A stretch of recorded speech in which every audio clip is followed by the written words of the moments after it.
Hi, and welcome to the Theme Park Duo podcast. Grab your park map, churro, and hop in line with us as we take you on a coast-to-coast adventure through the world of theme parks, haunts, conventions, and more.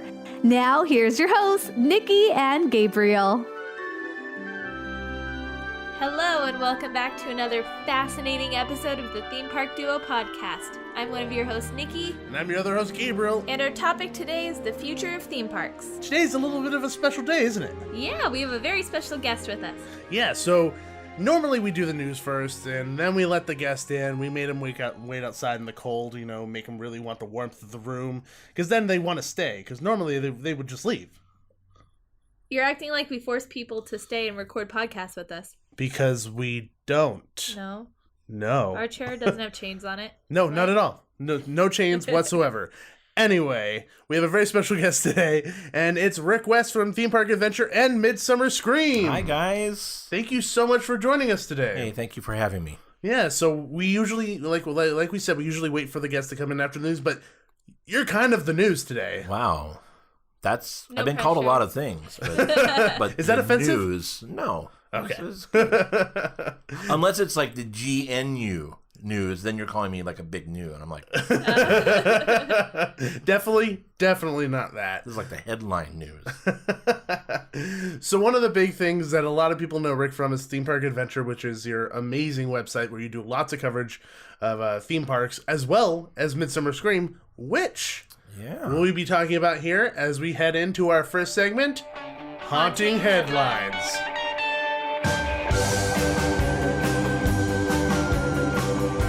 So, Rick, there's a lot of news going on in the Halloween world, lots of things to cover. I know that you guys have been working day and night to bring such an incredible event to all the fans of Southern California. We're getting pretty close. We're about the 2-month mark. You're crowning. I think so. We were. That's awkward. But it's amazing because last year we had 2.5-3 months to put the entire thing together. And right? you wouldn't know. It was fantastic. Well, thank you. It's just weird that we've had the entire year now, the normal amount of time to plan a convention, and it feels like eerily calm, Knock on wood. I'm going to knock on every piece of wood I can here, but everything has just fallen into place so nicely because everything went so smoothly last year for us that everybody immediately was like, oh my God, let's talk about 17. And so here we are, and everything has really fallen into place very nicely for us. We've been announcing some really big things, and we have a few more things that we're going to be announcing over the next week or two, and then it's pretty much we're taxied out on the runway, ready for takeoff, right? Time. At this point, we're already well into talking about 2018 stuff, as well as we've had some 2019 discussions already. Whoa. Goodness gracious! So how could you plan that far ahead? You got to. So we're because we're booked, right? We're everything's solid, and we're like, oh my God, that would be a great panel, and we just go, nope, 18.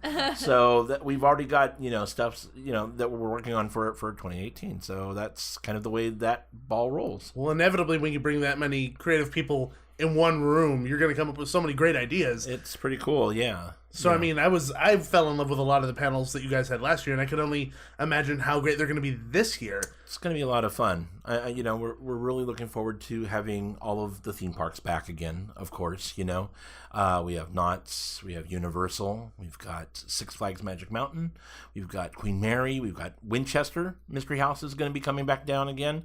That presentation is going to be hosted actually by Doug Barnes of the Season Pass. Ooh. Yeah, so that sexy deep voice of his. That you bet.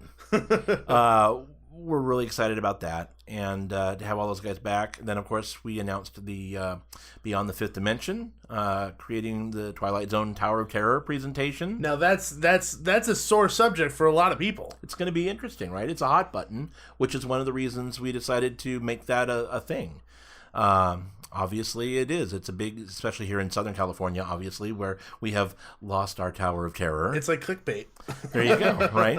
But we have a really good presentation with some of the people that really brought this thing to life and breathed life into it. I mean, from Mark Silverman, who is obviously the voice of Rod Serling, and everybody is going to wet themselves a little bit when he does the spiel live, for everybody, to Michael Sprout, who was the show writer, who was the guy that said, one dark and stormy night, that's and I love that because that's what I do for a living is show writing.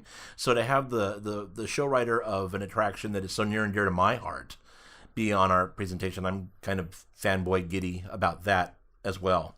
So that's going to be a great presentation. It's going to be a lot of fun, and it'll be interesting to see their opinion too of what has happened to the attraction that they worked so hard on. We're definitely going to get into that. I mean, there's a lot of ground to cover. We're going to talk about the inception of it for the Disney MGM Studios in Orlando, and then how it kind of progressed across the globe.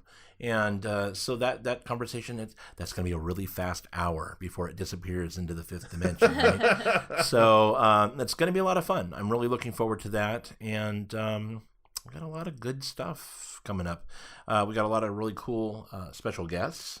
We just announced Leanna Vamp is going to be there. And so she brings a huge audience of cosplayers and cosplay fans to us.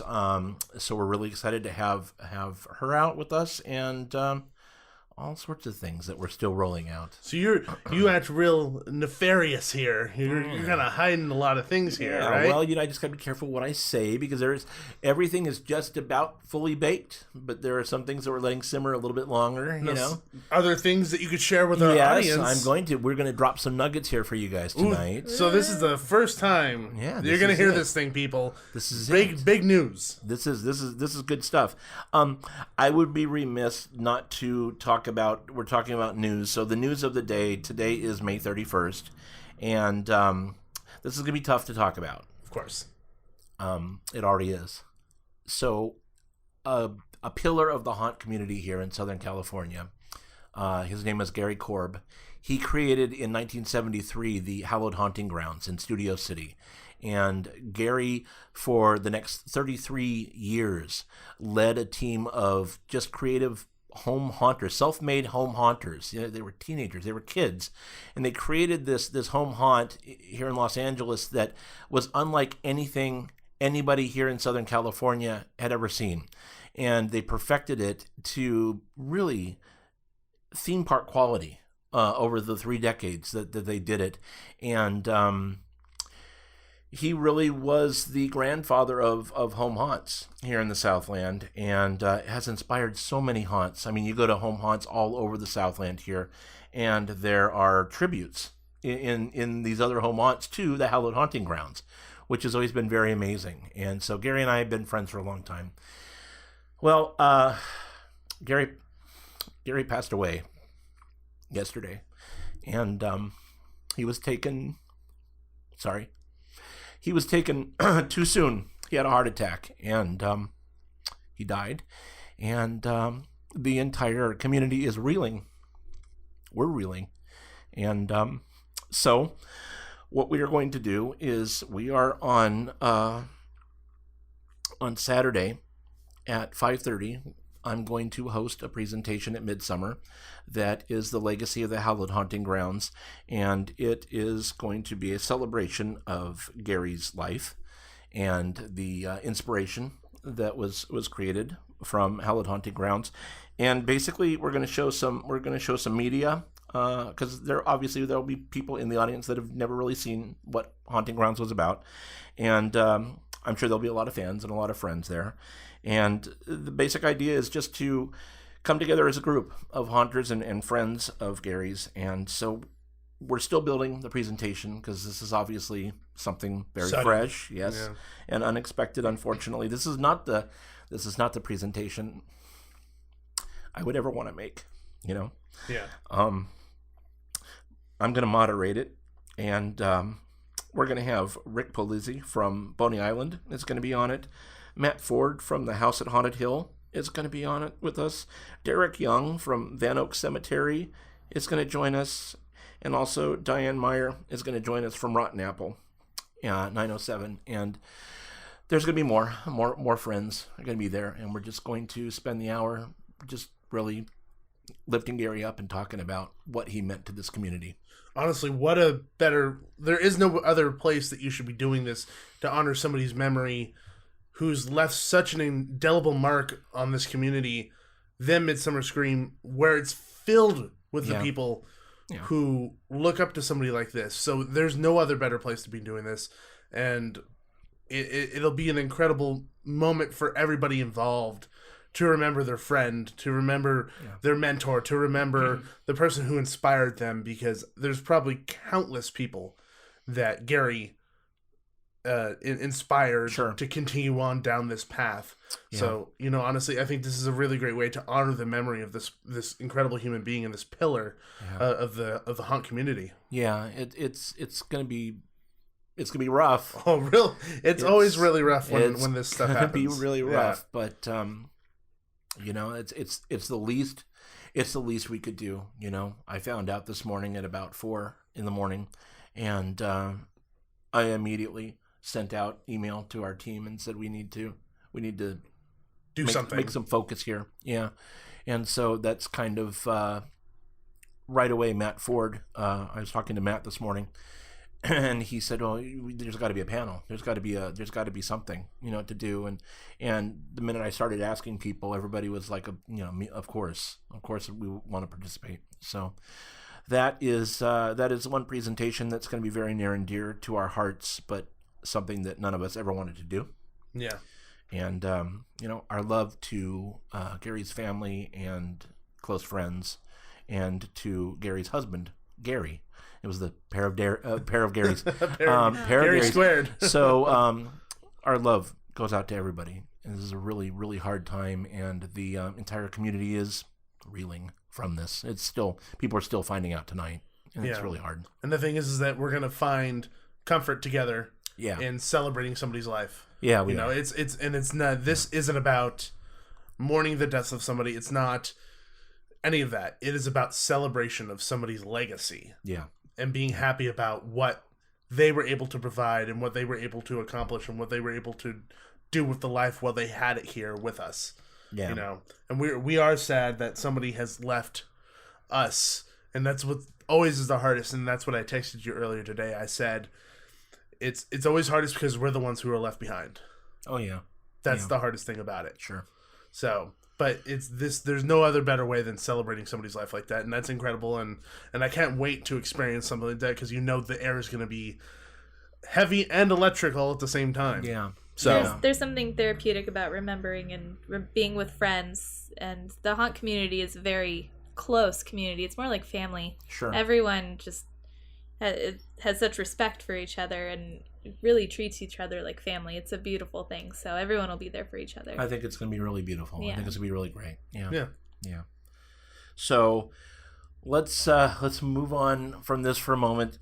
There is something that while we're talking about legacy and legend, something that we've been sitting on that we're going to release right now with you guys, because this is very close. We're going to release this in a matter of days. There are a lot of Not Scary Farm fans, as you can tell by looking around this room at the moment, that are going to be in attendance. And so, as you know, this is year 45 for Not Scary Farm. It's a big year. That's a big deal. That's a really big deal because, like Gary Corb was the pioneer for home haunts here in Southern California, Not Scary Farm is the birthplace of the theme park haunt event. And that has now gone global and really turned into, Halloween is a $10 billion business now. Trace roots all the way back to Knott's anywhere. You bet. And so we're going to go big this year with Knott's. So Knott's is going to have its regular presentation on Saturday. And then what we're going to do on Sunday are you ready? What? Are you hanging on here? Two Knott's panels. What? Are we really going to double dip? By the way, just I want to say that we withheld. Usually when we talk to our guests before, we talk about what we're going to talk about. I told Rick not to mention any of this stuff because I wanted my reaction to be fresh. So I know none of this news, and I know at the same time everyone else listening to this, so... Go for it. Well, not at the same time, it's really fun. So we knew that up and beyond the regular presentation that Knott's will do, which is going to be great because everybody wants to hear what the new stuff is that's coming, right?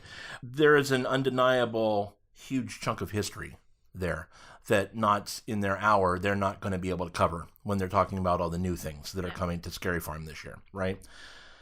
So we decided very early on that you only get your 45th, Scary Farm once. So on Sunday, to close Midsummer Scream at 4:30 on the big stage, and the big stage, by the way, is in the Terrace Theater this year. It's a theater that holds up to 3,000 guests. Oh my goodness, good. that is The main stage, a lot of people. Yeah, the main stage last year was upstairs in the ballroom, and it held 1,000 people. Oh goodness. So we've gone a little bit larger this year for the main stage, and it's an honest to God huge theater that's attached to the convention complex there. We are going to close Midsummer Scream this year with a 90-minute presentation of Scary Farm 45. It's going to be hosted by Ted Doherty, who is the person Scary to Farm talk guy. to. Yeah, I mean, he is He wrote the the book. historian. He literally wrote the book, right, on the history of Haunt and of Knott Scary Farm. And we have put together what is going to, and we're still putting together, the pieces are still falling into place here, what's going to be the most complicated to execute panel presentation we've ever done. Because when you're talking about an event that spans 45 years, there's a whole lot of history and there's a whole lot of people involved in that kind of thing. So the way that we are working at, it's going to be kind of like a Scary Farm fans, just ultimate fantasy square dance do-si-do. We're going to have close to 20 people rotate in and out of the panel over 90 minutes. People? Yeah, I think it's like, I don't know, 16, 19. I don't know. It's a lot of people, because what Ted's going to do is we're going to go to the beginning. We're going to go to the very, very beginning, and we're going to talk about how the event was created, how it came about, and how it came up through the ages. And what better way to do that than actually have people there that created Knott Scary Farm. Holy crap. So, oh my God. It's pretty exciting. So we're going to have John Waite is going to be one of our guests. Oh my God. And Scary Farm fans know and love John. He's been around forever. He worked with Bud Hurlbutt on the Two Mountains, and he was part of the original team. And Bud said, hey, why don't we spook up some of these rides? John Waite said, yeah, let's do that. And he rolled up his sleeves and did it. And so I have a list here in front of me, but I'm going to kind of like hop, skip, and jump through it. So we have Diana Kirchen Kelly, and she was the original Green Witch character in Ghost Town, and she started in 1973. We also then have Brian McGee, and he was one of the first members of the original Haunt crew. And so he created attractions like Not Scary Tales, Metro Madness, Best Little Horror House, gotta love that, right? And more. So that's going to be great. Now, we also have Del Langdale, and he was the former head of Knott's Berry Farm park decoration in the 70s and in the 80s. And so many of the looks and designs synonymous with Knott's Scary Farm, the midways, are concepts that Del introduced. Todd Stubler is going to join us, and That's for awesome. those fans that are Slider fans out there know that he was like the Slider. He was Slider number one, right? So he is responsible for fine-tuning and innovating this scare tactic that's now known around the world as sliding. So Todd's going to join us. Then we have Larry McCauley, and he was the first individual to be hired as an official maze designer at Knott's. And he's responsible for a ton of mazes, including Revenge of the Dead and Uncle Ernie's Madhouse, which I think Uncle Ernie's Madhouse was the very first clown maze ever at Scary Farm. Then we got to bring it up to more kind of modernish times, and we're going to have our good friend Todd Fox. Todd's going to be there, and Todd worked in entertainment design at Knott's. He was the manager of entertainment design for 18 years, and Todd did a ton of haunt stuff. A lot of stuff. A ton of stuff, including Quarantine, 13X Murder Manor, and he also did special 25th anniversary maze, and now we're at 45. 45. So there you go, 25. right? And then we bring it up, of course, to the individual that's really taking mazes to the next level. We're going to have John Cook is going to be there, and he's going to talk about things like Shadowlands and Infected, and just what's maybe coming next. Yeah. And what he thinks is the future for Scary Farm. And you know what? There's a huge component of Scary Farm that is entertainment. based, right? So Ken Parks, who is the vice president of entertainment, he's going to join us because for years and years and years, he wrote and directed The Hanging as well as other shows there. So he's invaluable, and he's really excited to be on this. And then Ed Alonso is going to join us. Ed Alonso! Yes. That's awesome. Ed Alonso's going to come and talk about his crazy magic mayhem that he's done over the years at Knott's. And then when this whole thing is said and done, we're going to have a meet and greet reception out in the lobby of the theater, so fans don't just like have to worry about getting their favorite guy up there on stage for 5 minutes. You know, they're going to be out there mixing and mingling with everybody, so the fans can take pictures with them, ask them questions. And we figured there would be no better way to end Midsummer Scream this year than with the Scary Farm 45 presentation. That's a huge thing to end on. Are you kidding me? That's like the exclamation point, exclamation point, exclamation point to the weekend. It's pretty exciting. That's awesome. I already know that I'm going to be bringing my Ed Alonso banner because I have this huge banner that they actually used at Scary Farm for his show. I'm going to just bring them, hold it up in the audience so you can see it. That's awesome. That's amazing. So that's what we're working on. Well, definitely Scary Farm fans like us, and definitely me, the person who's getting a Scary Farm tattoo, is going insane. Right on. So I'm so excited.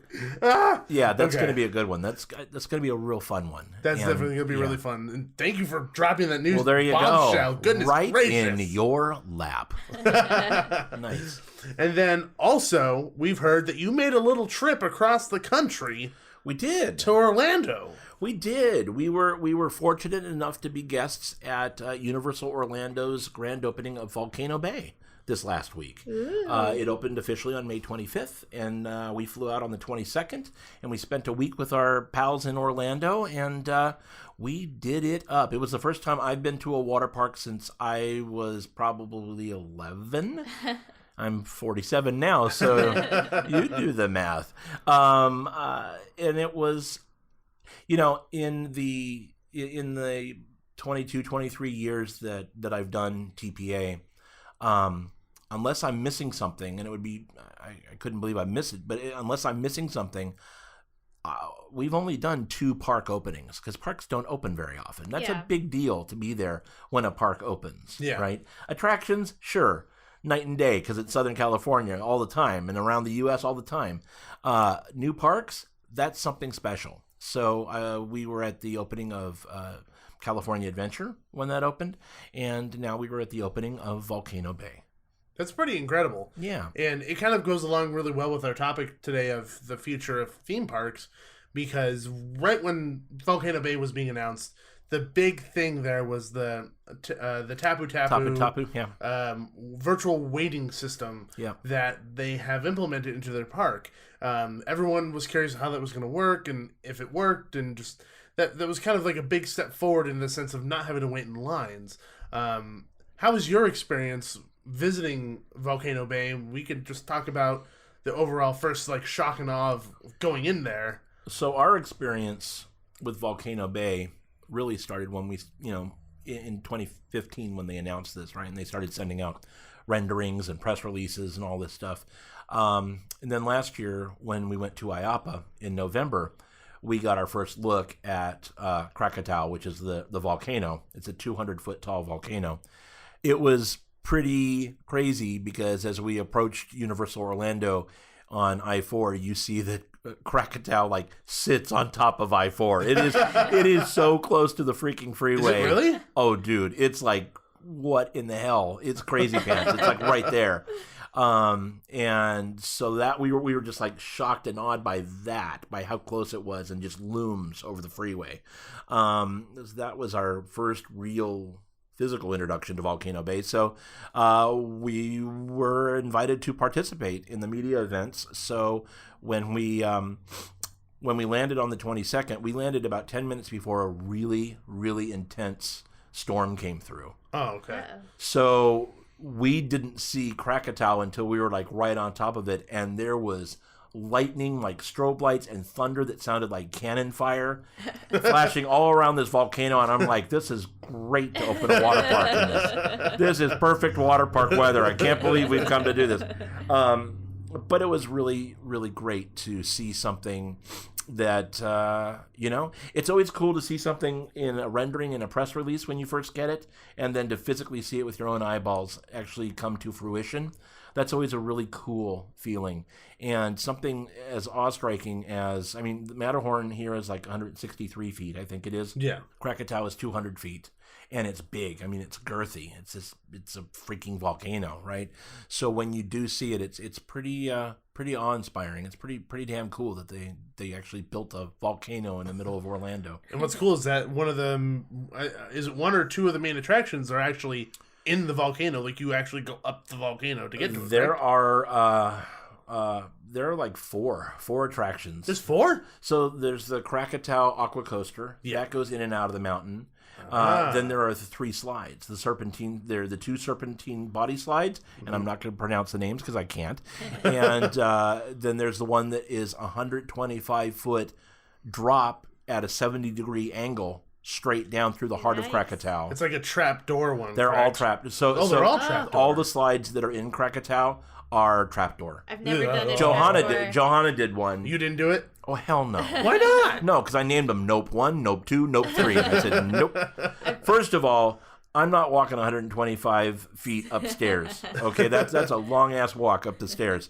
But Johanna did it. She did it, and it was terrifying. And she said it was terrifying and amazing, and she's good. She doesn't have to do it again. Yeah. I've never done a trapdoor water slide. I don't know. You would do that in a heartbeat, though. I feel like you when you're there, you'd grow some balls and you'd do it immediately. I don't know. Don't grow balls, by the way. I won't. I get freaked out at the normal water slides. I don't know how I'd handle a trapdoor water slide. Honestly, you tend to rise to the occasion, definitely, though. So I think you would be fine once you got there. We'll see. You're the type of person that just pushes yourself to do it anyway. Well, yeah, I'd be too embarrassed to freak out and chicken out and then have to walk down the stairs. So I'd probably do it. Oh, the walk of shame, right? Yeah, no walk of shame. No. So if you manage to get me all the way up the stairs, I'd probably do it.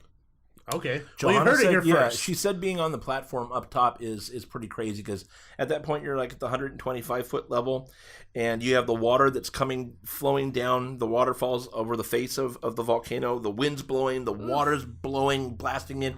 She says it was like being at the top of Mount Everest, that it was just like freaking crazy and you can see forever across, because Florida's flat, and you could see like forever, and there's water blowing everywhere, and there's people launching in these tubes, and if that's not unnerving enough, when you get in this tube and the door closes on you, drums start pounding, and the drums get louder and louder and louder, and then the bottom drops out. And then you get a wedding. That's terrifying. Yeah, right? That's terrifying. I just messed your chair right now talking about bit, it. just so, a little bit. Yeah. So, but man, what an experience, though. She did it. She says that people were saying it was kind of like the birthing process, like being born. and I can tell you, because I shot video of her coming out of that thing. She looked like she was being born. It was, she had no idea where the hell she was or what had just happened. Bright lights. Oh yeah, like you have no idea. I'm going to show you the video when we're done. It's pretty amazing. I can't wait. She looked exhilarated and horrified at the same time, and yeah, it was pretty crazy. But everything there is really beautiful. Universal Creative did a really great job in pulling this off. It's a large park. I wrote about it on TPA. And great article, by the way. Thank you. And doing the research, a lot of people that read TPA are Southern Californians because that's where we are. Yeah. And a lot of people don't have the means or are not lucky enough to go to Florida very often, right? There's fans here that have never been to Orlando that want to go. So they have reference points here. So the park's big. It's 53 acres. That is roughly 4 times the size of Soak City at Knott's and about huge. 4 times the size of Hurricane Harbor at Magic Mountain. So it's a big park. Yeah. And it's comparable in size to the two. If you guys are familiar with Orlando, it's comparable to the 2 Disney water parks, Typhoon Lagoon and Blizzard Beach. Blizzard Beach, I think, is 66 acres, and Typhoon is 56.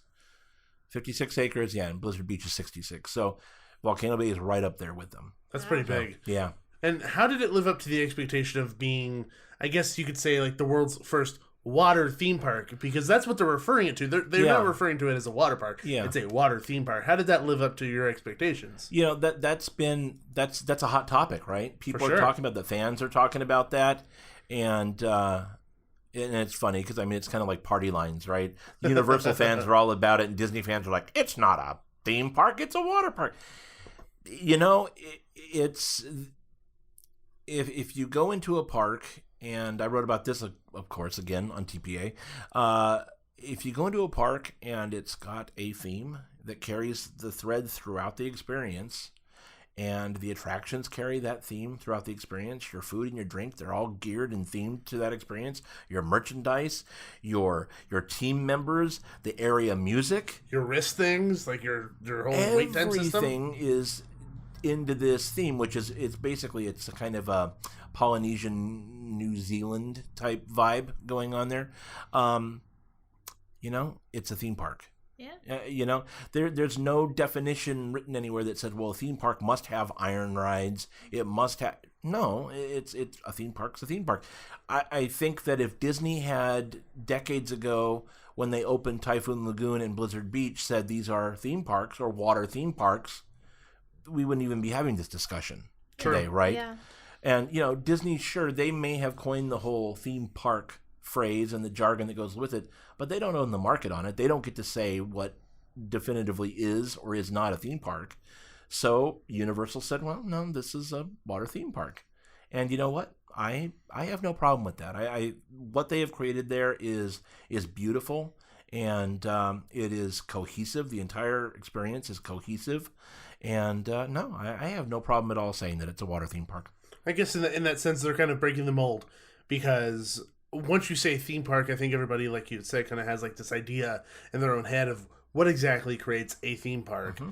And by breaking that mold, I think it kind of leaves a lot for others to kind of go in its path. Yeah, which is kind of nice, because you like we've all said so many times, it's a wonderful time to be a theme park fan. Sure, there's so many new and incredible things that are coming out right now, and I think with this having happened, there's only, I'm sure, countless things that are going to follow behind this and kind of go on the same path. And personally, I'm excited to have a theme park that has like this really nice cohesive story that happens to be a water park at the same time, because, you know, like, as much as I like Soak City, it's kind of bland, you know? Well, it's you know, it's not Soak City and water parks like it. Yeah.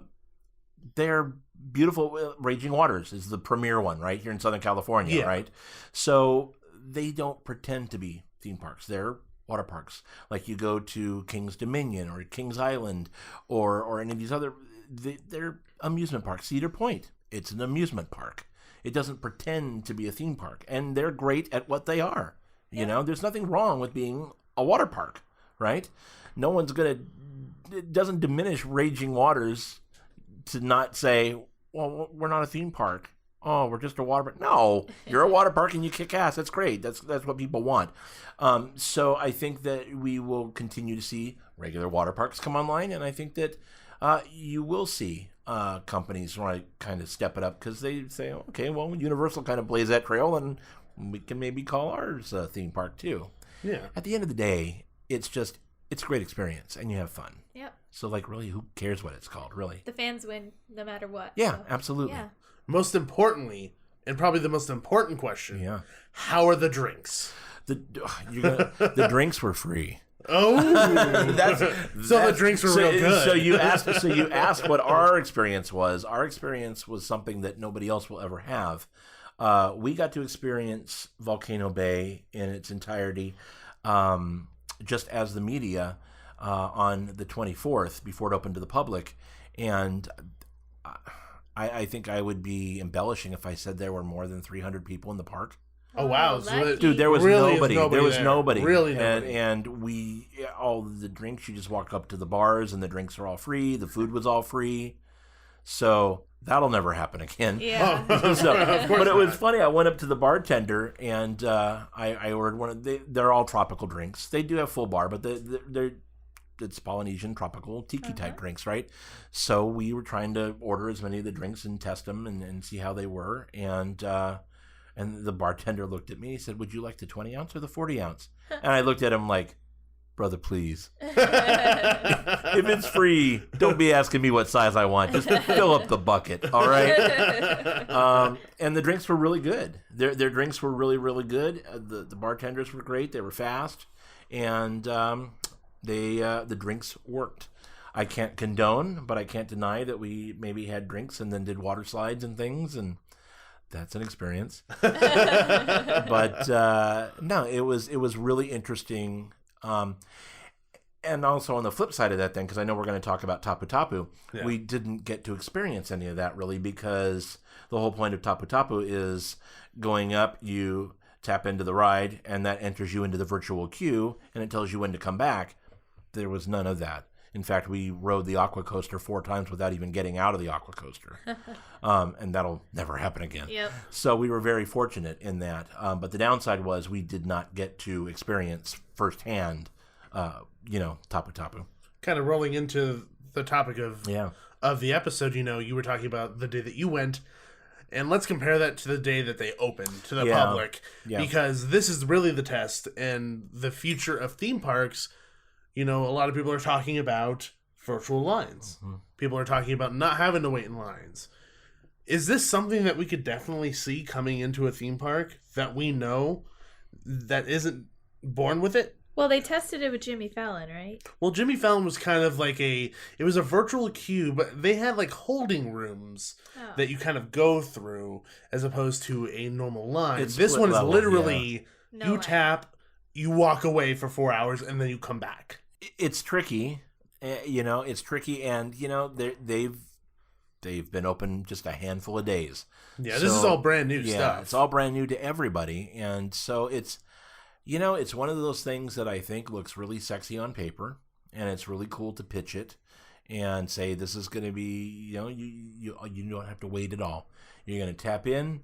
You're going to go hang out around the lazy river. You're going to do, and then you're going to come back and you're going to have no lines. The reality is, if you've got a park that has thousands of people in it and you've got 18 attractions, there's going to be a line somewhere, right? Because water park attractions, water slides, those are some of the lowest capacity type attractions there are, right? Just to avoid accidents. Yeah, so what we're finding is people, unfortunately, there are long wait times, and that's a whole other topic, and I'm glad it's not my problem to solve. But you have people that are waiting, 3, 4 more hours to go on a slide, and when they come back, they've got another 45-minute wait or something to get on the slide because everybody's come back, and so there are things that need to be worked out.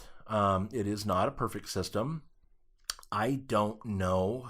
And God knows I've had, you guys had Kevin Caldfeld on, and Kevin certainly is very intelligent. He's a very gifted designer that I work with at Rethink, and he and I have had this discussion.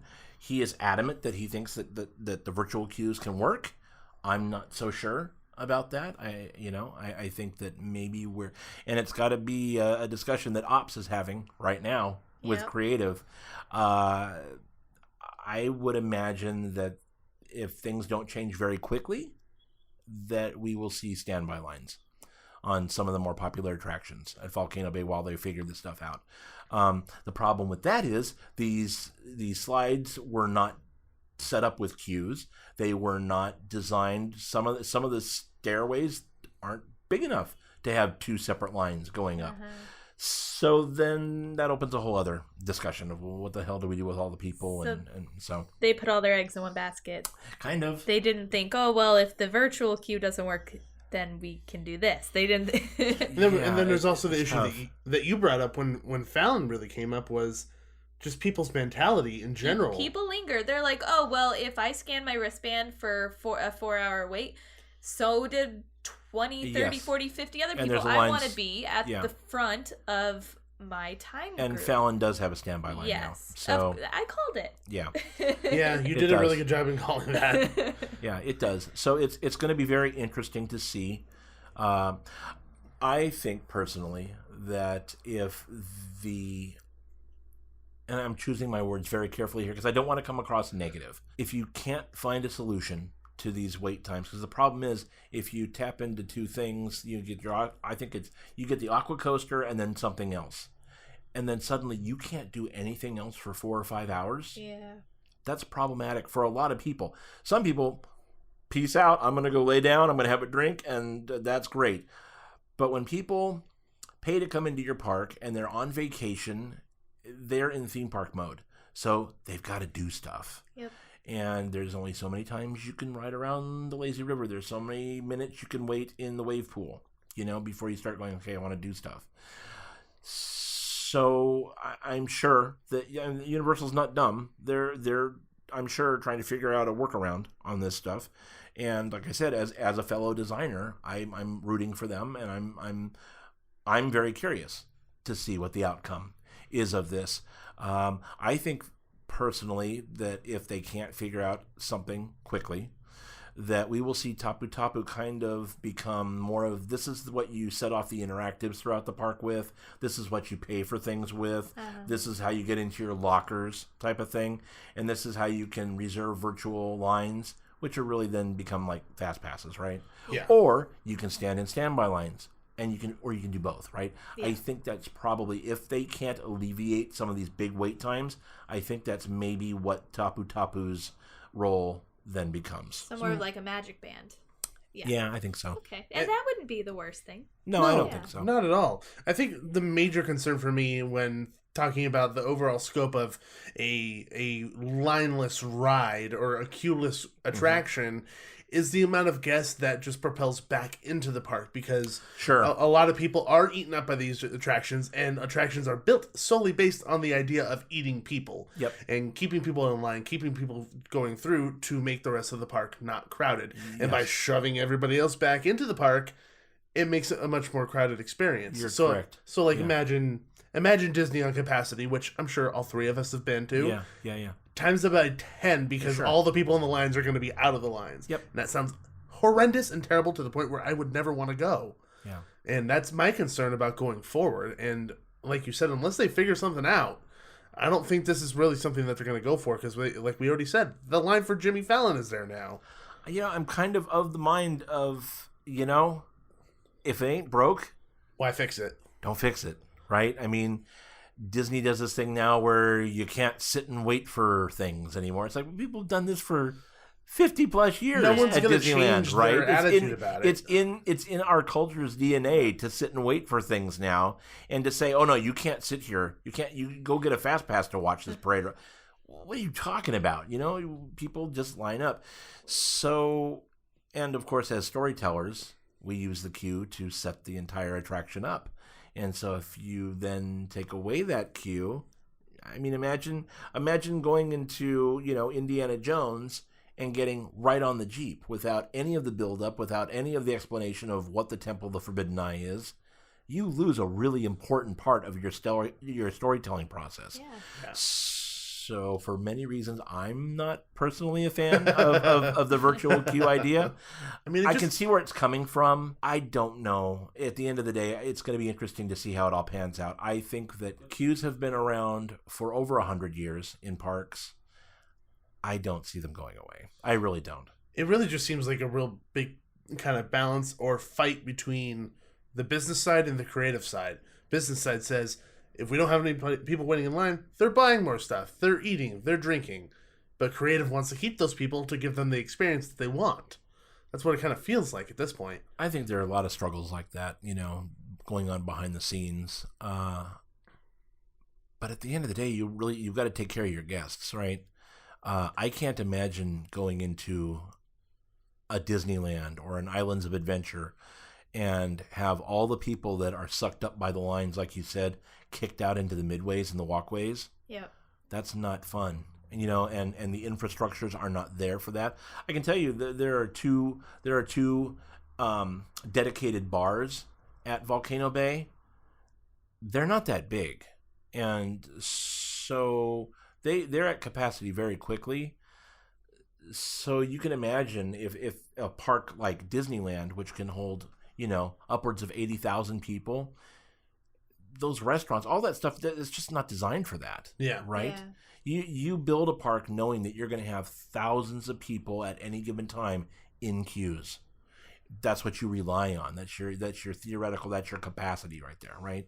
Mm-hmm. And weird to think that, just as a designer, that's against every grain of design, that I know, or anything that I've grown up with. You just know that when you go to a park, you're going to wait in line. And that's it, right? And as a designer, like you had said, it's just wanting to give the guest the best experience that they can possible, especially with how much money they're going to be paying for their family to go to these attractions and experiences. They want to be enveloped in these worlds, and that's really where it seems like the theme park world is going, to kind of move past Tapu Tapu in the waiting system. That seems like what the future of theme parks is really this enveloped world that you're going into. You're stepping into a world as opposed to temporarily going on a ride where it feels like you're in the world. It's you are in the world. These are characters. These are people that you're interacting with every day. They, for all intents and purposes, they live there. like Hogsmeade. And that seems like where we're going with Star Wars Land. So I mean, that's kind of like what it seems like. Or like Ghost Town. Ghost Town Alive. Or way back when, in the 40s and 50s at Knott's, when they had citizens walking around. Or New Orleans Square at Disneyland when it opened, True. So and God, I mean, we could go on and on and on with that conversation. The idea is when you see things like Pandora or Diagon or Star Wars coming online, I don't think that that's anything new, because Walter Knott did it a long time before Disney did it. And then Walt did it with his areas, and other parks have done it very well, in their themed areas. I think the difference between something like New Orleans Square at Disneyland versus Diagon Alley is that Diagon Alley is the Blu-ray, whereas New Orleans Square is your cassette VHS. Or cassette tape, right? Type of thing, right? Yeah, definitely. So it's the same idea. It's just become refined.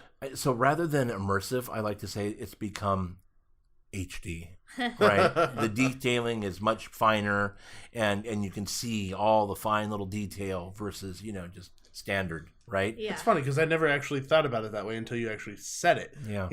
Knott's did do it. Disney did do that. Yes. Yeah. It's nothing new. I think everyone across the board is trying to step it up, though. Sure. Of course. And then I think the general public probably doesn't see it in that manner. A lot of theme park people, nerds like us, see that kind of happening. But when they look at like Disneyland, they don't see it as kind of getting enveloped in the world. When they look at Knott's Berry Farm, they don't really see it as getting enveloped in the world. I feel like only when it's become recognizable, with an IP, is when people start to recognize. Sure, they recognize it, right? You recognize when you walk into Hogsmeade, oh, I've seen all these movies. I know this place. I'm attached to this place. Star Wars, even though it's going to be a planet that none of us have ever seen before, it's still part of a universe that we've all grown up with, and it's familiar. Yes. So I mean, I get it. I totally get it. And there is something to be said about, and it's the battle between IP to IP or not to IP, right? Every park wants their IP stuff because it's already built in. People already have a connection. Half the story building is already done for them. You bet. All the heavy lifting's already done. So when Star Wars opens at the Disney parks, people already know what it is. You don't have to educate people as to what it is. Yeah. So no, I mean I get that, and so rather than say immersive, because everything is, we're going to put you in this immersive world. Well, that's like bacon to me. You've heard me say this, right? Bacon's been around forever, dude. The Disney attractions, Pirates of the Caribbean. When you ride through that, you're pretty immersed in that. It's nothing new. Walt and his boys knew pretty much what they were doing. Even attractions back in Coney Island in the 1800s. You walked around on Mars or whatever. I mean, you were immersed in this environment too. So immersion is nothing new. That's the hot word though, and God knows I have to use it when I write my treatments and things like that because that's what clients want to read. Everybody has to have that I word in there. But it really, to me, it's just about perfecting what's already been done and bringing everything into the modern day HD version of everything. And that's actually a really good point. I mean, like I said, I didn't even think about it in that way. But, Knott's is even pushing it even more forward with Ghost Town Alive and really trying to propel that. And that's such a fun event. Yeah, really wonderful. That's Ken Parks.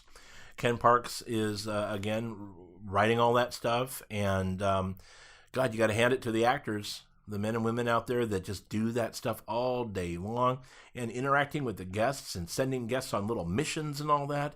God, that's so much fun, right? To be a kid again, really. It's great. I mean, I feel like a kid again when going to these things. You get terrified. They're not my cup of tea. Why? Why is that? Do you get like stage fright? Sure. Yeah. So you get like weirded out, like it's like at a haunt event when a monster comes up at you and starts like interacting with you, and you're like, I suddenly have nothing intelligent to say back to this guy. Yeah, but I can deal with haunt better than like just regular words. Oh, that mirror's talking to me, and I'm expected to have a response. I don't have a response. I don't want to go on a mission. It's like it's just I totally not for get that. me. Yeah. But I enjoy watching Gabe. Sure. As long as they leave me alone. I think it's great. I'm as a gamer, I think it's great. It's like stepping into something like the World of Warcraft or The Witcher or something where you have all these open world quests to do, right? To bump into these characters in Ghost Town and have them send you over to the assay office or to the bank and do this. I think that's so freaking awesome. By the way, Hopwing Lee is gone again. Again? Fisher, dude, it begins. Hashtag dirty laundry? Yes. Hashtag dirty laundry. What has happened to Hopwing Lee? We're going to find out this year, I think. I don't think we are. We're going to dig. No, we're going to put some serious pressure on Nuts because I want to know. I don't think they'll end up putting Hopwing Lee character out there on the streets. I think that TPA and Theme Park Duo, I think that our listeners and readers need to unite and demand to know what's happened to Hopwing Lee. Hashtag dirty laundry. I remember going and I remember bugging all the characters saying, like, where did he go? They all had a scripted answer on where he went. And I'm like, okay, that's smart. That's real smart. I've already promised that I'm going to be much harder this year on them. I'm going to say, oh no, you said that last year and he never came back. Oh no, it's going to get real interesting. And even moving forward, like the future of theme parks, a lot, and we've had this discussion plenty of times on the show, is screens. And it seems like that's where the industry was headed. But it seems like we're kind of taking a few steps back here now. Yeah. Because there was a little bit of a backlash in a way from fans, particularly Universal fans, because that's kind of the road that they headed down themselves. So I don't know where technology is headed in that media sense. versus practical, right? Yeah, the media versus practical argument, because that's always going to be there. In the theme park world, we are seeing now play out in the theme park realm what us Star Wars fans felt with the new trilogy, the additions and the edits, or even just the new trilogy where everything was green screen, right? And you look at it now and it looks 2-dimensional. It looks everything is fake. Versus now the new Star Wars saga or things like Rogue One and the upcoming Han Solo film, I'm sure will be this stuff's practical, and it really matters because it really, really looks real and it's tangible, right? The same thing has happened in theme parks.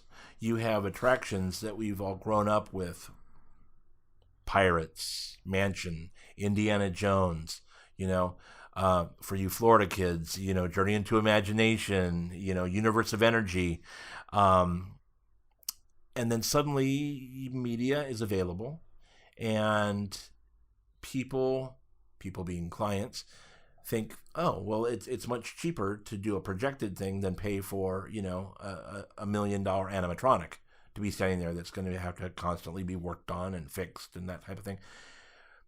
The reality is those projectors and that media, dude, that is an ongoing commitment, and that is really expensive to keep that stuff tuned, maintained, to replace bulbs and all that stuff. Same thing with wooden roller coasters versus steel. So many times we have clients that say, oh, no, we want a wooden coaster because they're cheaper. It's maintenance every day walking that track. And if they don't maintain it, we all know what that feels like on wooden coasters. And then they end up retracting or tearing them down and replacing them with something metal. Anyway, but so we have seen that in the theme park realm where people have started pushing back on having so much media. you know. Universal here, that's our home park. We love Universal Studios Hollywood. Oh, yeah. But, dude, you might as well just be given a pair of 3D glasses with your ticket when you come into the park, because everything is media and everything is 3D. That said, Universal Creative is aware of that. They're aware of that. And I took a survey. Yeah. One of the questions. There was like a good amount of questions that were about that. Yeah. Yeah. They're aware. I mean, they're very aware. And I think, you know, the new things that are coming online, like Kong in Florida, that is a really decent blend of practical versus media. I think that, and I'm sure a lot of people will agree, I think the absolute best marriage of the two is Spider-Man. Never been on it, can't say anything. My God. I can't. You're going to do it soon, yes? Oh, yeah, we'll be visiting in October. Well, I feel like we mention it every episode. Dude, no, that's really good. And I'm really excited because I'm going to be waiting for your text when you get off of it. Spider-Man is the best example of the perfect marriage between practical and media. It's seamless. The team that put that together just knocked it out of the ballpark, and it is just maintained, and it holds its own, and it really still leads the pack when it comes to that. So I've been on many attraction design projects now for the different companies that I've worked for, and that's the bar. Whenever we're talking about doing a media-based attraction, it's got to be like Spider-Man now. And so designers are very cognizant of the pushback on all media.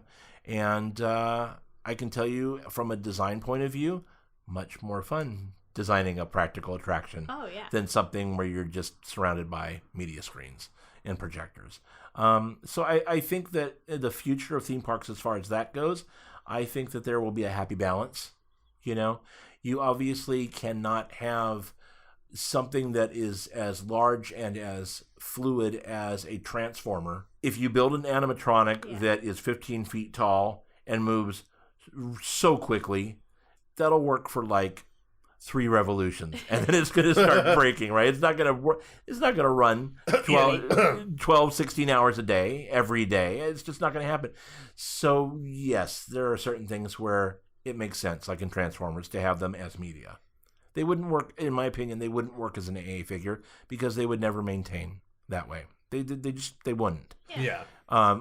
Same with like the T-Rex. Stan Winston created the T-Rex for Jurassic Park. Mm-hmm. It looks amazing on film, but even between shots, that thing had problems. It would get wet. It was the skin got too heavy. It started having the shakes.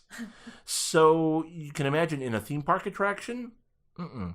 So there are instances where I think that the answer is media, but I think the goal is to have a very healthy mix of media and practical.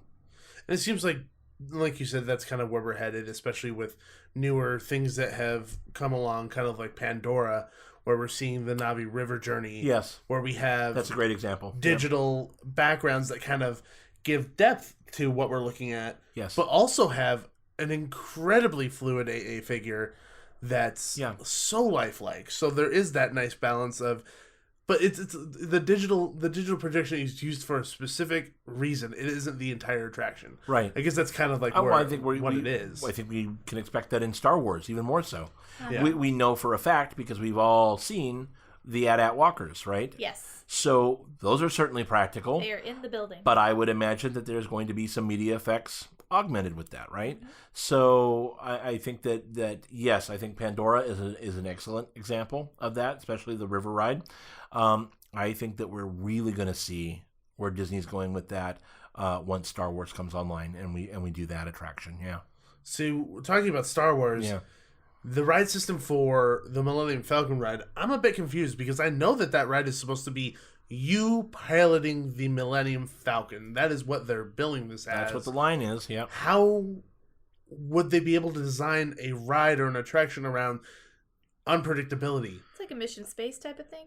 Yeah, but even Mission Space is if you pooch it, it still does what it's going to do. Well, yeah, but so it's like Mission Space meets Star Tours.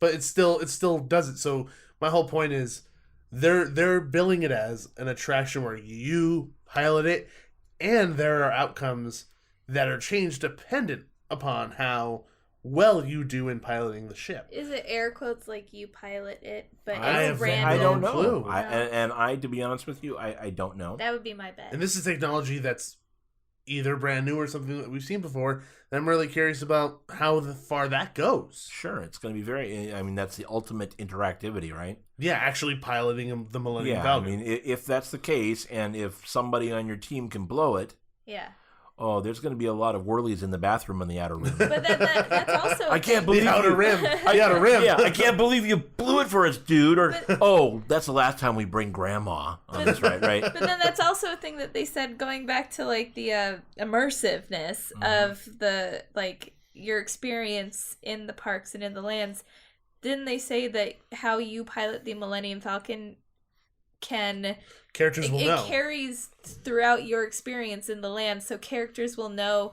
You might get a jab in the cantina from an alien, he's the one that wrecked the Millennium Falcon. So that's just another way. That's pretty intense. Yeah, I don't know. We're all going to find out together, I guess, aren't we? Yeah. I mean, it's all this new technology that's really coming into play here. That's really interesting and really innovative. I would hope. I mean, we don't know. Who knows? It's going to be really interesting, and I hope it's fun. And at the end of the day, I think the important thing to keep in focus is you can have all the bells and whistles, but just make the ride experience really cool. Yeah. Right? Don't lose focus, right? Don't shoehorn a ride into technology. Let technology be the tool that you tell your story with. I think that is imperative that we all keep that in focus as designers. Exactly. And it's so funny. I was listening to Jeff Tucker's podcast, 91 Reasons, and he was talking about a make-believe theme park that almost came to fruition. It was supposed to be at Islands of Adventure, a Batman theme park. And in the description of one of the rides, they were actually talking to neurosurgeons and scientists about actually altering the wavelengths in people's brains in order to trick them into thinking that the experience and the ride that they're on is actually real. That sounds like how the world ends. like literally. That's some Westworld stuff right there. No, yeah, like Serenity. Like that's how the Reavers are created. They just go insane and they start eating people's faces. The pirates start eating people's faces off. Yeah. There you go. No, but for the foreseeable future, I know that we could talk as much as we want about the technologies that are here. Do you see anything happening in the next 30, 40 years that you think, where the industry is really headed? What in your mind, and if you can't think of something that, where we're headed, where would you like to see the industry head? Well, that was a very convoluted question. I apologize. No, I get it. And I think the answer is actually probably easier than you might imagine, at least in my opinion. As a whole, technical aspects of things aside, the theme park evolution is very slow. You have stuff like Expedition Everest, you have Grizzly Gulch, that open. Those are scenic railways, and we've seen them before. Big Thunder. Let's go back to the 50s. Matterhorn Mountain. Let's go back to Coney Island in the late 1800s. Those are all called scenic railways. The technology is newer for these things. The idea of those ride systems isn't new. You have the Dumbo systems. Dumbo systems are on a ton of rides out there in all the parks, and that's a fairly old system. Ferris wheels are out there. They're just bigger these days, although back in the day, they had Ferris wheels that held 30 people per cabin. Mm-hmm. So that's not really anything new. It's just the sheer size of them has gotten bigger. There have been flume rides forever, right? There have been dark rides. There have been haunted attractions around for a really, really long time. Most of the ride systems that are implemented today can be traced back to Coney Island or the very early 1900s. So they're not really anything new. It's the way that they are being executed now. That's new. Now, you do get things like Forbidden Journey, right? Or Gringotts, or probably one or two of the Star Wars systems. I mean, you do see new things that do come online. But they're few and far between. Yes. So I think that the answer is things will become more technically advanced. But the ideas, you can buy a 2018 car now it's basically the same beast as it was in the 40s. It's got your wheels, it's got your engine. So it's the same thing with theme park evolution, right? I think that we will see more on the forefront of virtual reality in the next few years, which I'm not a fan of in theme parks, just for many reasons, including capacity, just operational nightmare. I'm personally in agreement. I don't even like them being used on roller coasters. Yeah. That's a whole other show, right? But I think even more so, though, we will see what excites me as a designer is the idea of augmented reality. So you have like your Pokemon app, right, where you walking down the street and there's a Pokemon there on the corner. I'm going to catch it if I can. And so I can imagine my idea is we're all staring at our phones anyway at the parks, right? You're not going to fight that. That's just the way it is. 10-year-olds run around with their own iPhones now. That's just the way it is. Yeah. So you know what? We embrace that. You don't fight it because you're not going to lose that. You're not going to win that battle. You're going to lose that battle. So you embrace it, and if you're in line for Big Thunder Mountain Railroad, suddenly you're using your augmented reality. You're looking through the pass-through on your camera on your phone, and you're in a race with your buddies that are with you to collect as many golden nuggets as you can hidden in the queue area for Big Thunder, right? Or you're looking for, minerals, hidden minerals, or components that are needed to create medicine on Pandora, or something like that. I think that is a very exciting forefront for attractions. Then you wouldn't need the whole lineless wait time thing, because people would want to wait in line. That's right. We're right back to that. So I think that those technologies, but I think that there's only a certain bandwidth to that before it's kind of played out. I really do think that the place for VR is either in the workplace or really gaming systems, the PS4 and all the different things that are coming out for the gaming consoles. I think that's a perfect environment for that, right? Yeah. When you're in a theme park, you're there to experience it with usually at least one other person, but the whole idea of being on the Jeep in Indiana Jones is you are there with 12 people going in this troop transport, through this temple that's going apeshit at you. And if you're wearing VR headsets, you're by yourself in that experience. Yeah. Same as on the roller coaster, Revolution at Magic Mountain. They did a great job rehabbing the Revolution. They don't have those god-awful over-the-shoulder restraints anymore, right? And the trains run beautifully, and it's a beautiful classic coaster. I want to see that. I want to experience the Revolution. Yeah. I don't want to be singled out when, we did that when they introduced the VR on Revolution. And again, this isn't a knock at Six Flags. Six Flags has gone balls out now with all this VR at all their parks and implementing it on things. And we're seeing it also. SeaWorld has done it in Florida with Kraken. Mm-hmm. Kraken's a great roller coaster. And what we found is the minute people put the VR headsets on, they ride the roller coaster just with their mouths hanging open, and they don't scream. They don't interact with one another. They don't laugh. It's really weird. The trains go by, and it's just like everybody is just like brain dead. Silent. Yeah, it's really weird, right? That's odd. Yeah. So no, when you're at a theme park, you're there to experience it with a group. That's the experience, right? So I do think that the VR will play out probably sooner than later in theme parks. Haunted attractions, kind of the same thing. I mean, there are haunted attractions that are coming online now. Our good friend Larry Bones is doing Into the Black, and he'll have a presentation at Midsummer Scream too. And part of his experience is virtual reality also. He's done an Into the Black VR with Hollow, which is the one that they did the Fear 5150 for Knott's that we never got to see. So we did it. There are. It was like what, one night, right? I think right. That was it. Right. I think we did it the media night that we went. Yeah. That was they had it for like a couple more days, and that was it. Yeah. Yep. So that's being used for haunted attractions, but it goes back to, if I'm in a haunted attraction I want to see other people get scared. I want to see Johanna get scared. I want to see our buddies. I want to see the people that brought the kid in. I want to see the kid start crying because they should have brought the kid. Yeah. But you know what I mean? That's always fun. It's part of the experience. And if you have the headsets and goggles on, isolating. Dude, you're by yourself. Yeah. You're really by yourself. I don't care if you can see... If I can see Gabe's avatar, I don't care about that. My avatar? Your avatar. Okay, because I can show you my avatars anytime you want. Oh, my God. It just spirals out of control right there. But I want to see the real deal. I want to see the person. I want to see the human reaction, right? Yeah.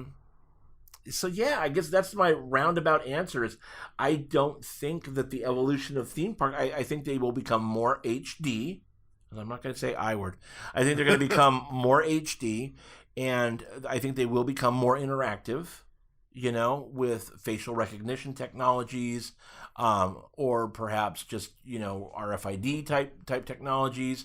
But really, if you have a really great thing going with the system, whether it's a roller coaster or, a bus bar and a dark ride, there's not really much you can do to change that. Yeah. It just, like I said, it gets more technically advanced, but, a roller coaster is a roller coaster. A scenic railway is a scenic railway. A dark ride is a dark ride. Next 50 years, I think that we will continue to have things like Gringotts come online. I think we'll continue to have things like the Navi River ride come online. The evolution is very slow, I think, for theme parks. And like you said, it's about interacting with people and seeing people's reactions. It's all about like that. Emotion. And something that we talked about with Kevin is the thing with theme parks is about making memories, and usually those memories aren't with the attraction. Those memories are usually the interaction that you have with your family, with your friends, with the other people in the attraction, even crossing borders of language and having interaction with people from another country and being able to relate on that level. All those memories are built that way. And for me, personally, I think where I want that future of the theme park to go is to really push for the interaction of guests with other guests, possibly, or even just something help to facilitate the bonding of people that come to these theme parks, because those memories are made that way. You bet. Because that's personally what's important to me. I go to theme park. I don't go to theme parks with Nikki because I want to go on a ride. I go because I want to experience that with her. You're gonna hang out. Yeah. Right? That's what most people want. They want the memories, and it's not a memory of riding that ride. Most people don't remember a ride in detail. They'll remember who they went on the ride with.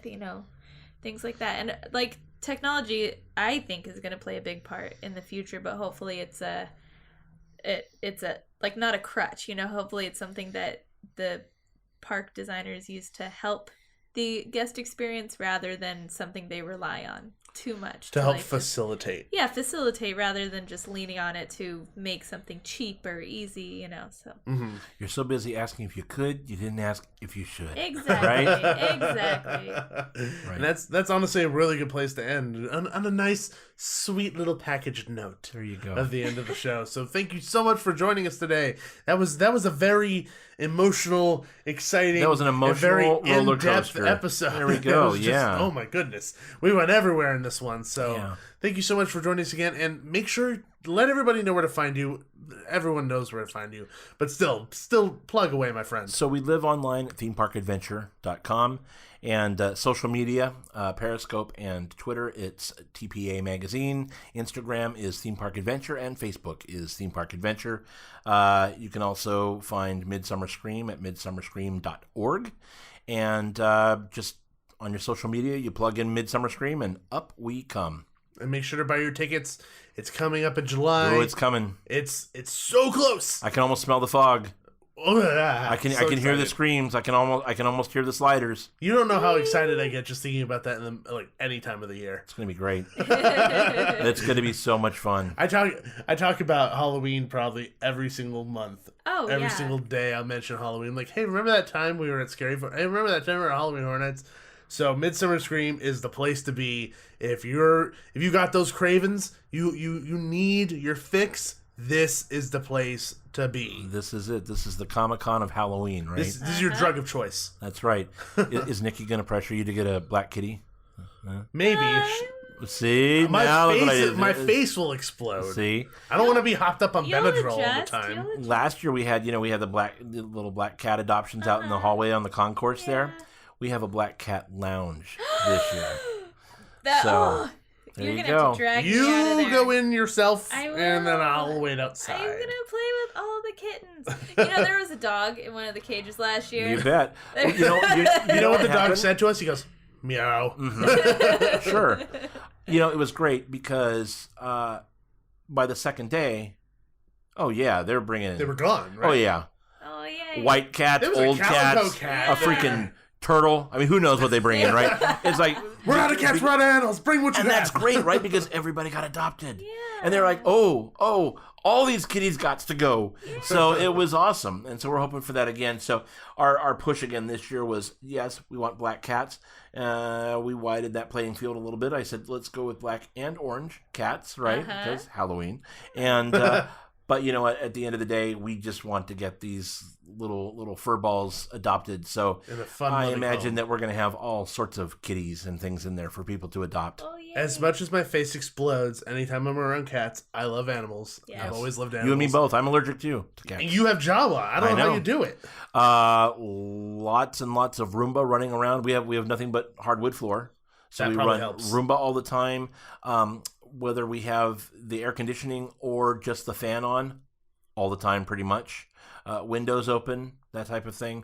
Yeah, and even then, the minute I touch her, if I don't go wash my hands or whatever, I'm completely screwed. Yeah. So we just love Jawa, knowing that that's just the way that I gotta handle around her. It's worth it. Oh yeah, of course. Yeah. It's totally worth it. Yeah. I mean, you got your animal you love. You can't take your animal away just because it makes you sneeze. That's right. So there you go. There it is. So if you're allergic to animals, you're going to come to Midsummer Scream and adopt a cat. Yeah. There you go. Happen. If you get a cat, Nikki, you just keep it in the bedroom with you all the time. Okay. She will. And then you're going to be on the couch, dude. Look what you just did. The cat's going to be everywhere. Yeah, of course it will. I just can't wait to leave a house. I'll get a cat that lives mostly outdoors.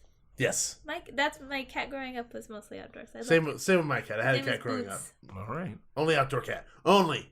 Okay. Well, in the house sometimes. Okay, sometimes. It's going to end up to me just saying inside all the time. Yeah, of course. I can't really say no to that. That's right. Anyway, we've devolved into a conversation about cats. We've spiraled out of control. We're cat people. This is sad. Go. Yes. Anyway, thank you so much for joining us again, my friend. It's been wonderful, and we're looking forward to Midsummer Scream. Can't wait to see you guys there. It's going to be pretty bitchin'. We're pretty excited. Later, bro. Thank you, guys. So I think that was a really good episode. I really think we delved into the topic of what we think the future of theme parks is going to be like. Yeah, the conversation really it kind of took a turn that I wasn't really expecting. When you think of the future of theme parks, I guess the first thing that comes to your mind is really the technology. But ultimately, what we landed on was just whatever it takes to facilitate interaction between people. Yeah, it's not about going bigger and better and all that. It's about working with what you already have and just making it the best it can be, really. Well, bigger and better isn't necessarily a bad thing. It's not a bad thing, but like we were saying in the episode, it can't be make it bigger and better and let everything else that makes a theme park good fall away, Very, very true. But ultimately, awesome episode. Thanks again to our visitor, Rick West from Theme Park Adventure and Midsummer Scream for coming on the show and chatting with us. And everybody, you could check us out, Theme Park Duo, on all social media. So we're on Facebook, Instagram, Twitter, Periscope. We love periscoping from the parks. We haven't done it recently because we've been a little busy, but I apologize. We will get on there again soon. Yes. But we're all over social media. Just got to search Theme Park Duo. You'll find us. We also have a website, themeparkduo.com. And you can find a lot of really fun written articles there, press releases, original picture tours of parks, things like that. So make sure you check us out there. And then also, if you want to leave us a 5-star written review on iTunes, we would love that, and we give you a shout out on the show. Yeah, and it really helps us. It helps our show get out there, and it makes it a lot easier for people to find us. Exactly. Now, more importantly, Nikki, how do people find you? You can find me on Twitter at Nikki M_313. That's Nikki. And you can always find me on Twitter at Laker793. And as always, everybody, remember, There's always a great, big, beautiful tomorrow. See ya! Thanks for riding with the theme park duo. Make sure to gather all your belongings before the end of the podcast. Bye-bye.